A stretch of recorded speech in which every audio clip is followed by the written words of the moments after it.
Hello 318, this is your Friday check-in. So I have read through the Tumblr posts. I've responded to a bunch of them. I will continue to respond, so everybody should get a response from me. I wanted to go over a couple things that I noticed and then help prepare you for the next week, so for week 2. So this week, one of the things I noticed is that you tagged my account in all of your posts. That's fine.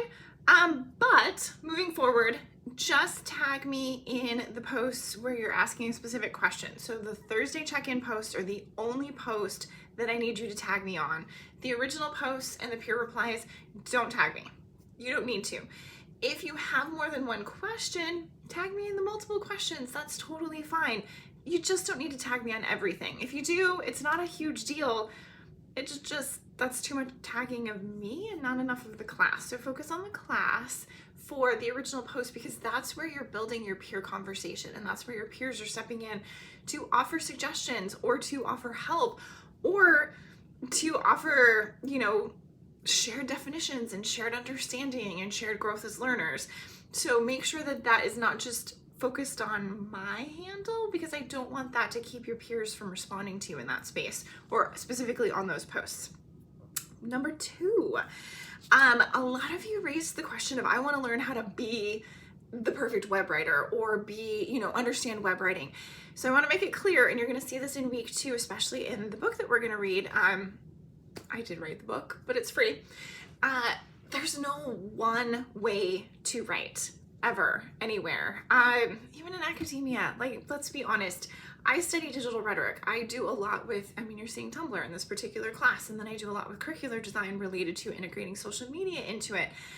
My literature colleagues write completely different academic writing than I do because they research different things. They use different pieces of evidence. They use different verbs because they're using different pieces of evidence, and they're building different conclusions than when I'm building because of what I'm looking for as my evidence and what I'm doing with the pieces that I'm studying.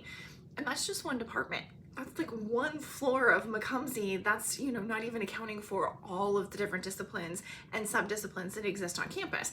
So then if we extend that into web space, there are an infinite number of ways to write on the web. And the most important thing that I can do is prepare you with the skills. And so we're going to talk through the rhetorical situation, which is, and I've expanded it to be the web writing rhetorical situation because I brought in not just discourse community, which is very common to my version of the rhetorical situation, but information architecture.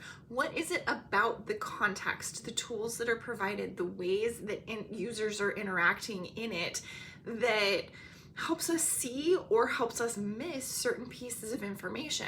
User experience, literally what is our experience in that space because of how it's architected, because of the ways that it's used by the users, because of who the audience is, because we want to, especially in a larger platform like Tumblr, we're not engaging with all of Tumblr. Tumblr has a whole lot to offer, and it has a lot of amazing little niche groups. We're not seeking to engage those for this class necessarily, but we're creating our own niche instead. What is the language that we develop, and then how does it sit alongside all of these other niche groups? How is it that all of these niche groups can continue to coexist in a space like Tumblr peacefully, and a space like Twitter not peacefully? Twitter, X, whatever we want to call it now.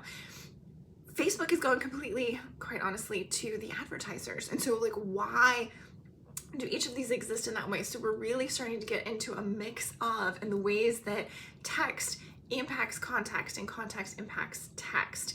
And then the audience comes in and makes it even more complicated. The user experience of the audience makes it more complicated. The information architecture based on tools that are provided in addition with how users are using it makes it more complicated. So just note, as you move into the book reading in week 2, which is your focus for week 2, and you'll see below this video a checklist of what you need to do and where to find it all. Web writing is not one thing, but the skills are entirely transferable, and that is the goal of this course. If you have any questions, send me a post on Tumblr, send me an email, or stop by office hours. If you want to follow up on this information after you've read through some of the material, that's what your Thursday check-in is for, so I'll see you on Tumblr on Thursday.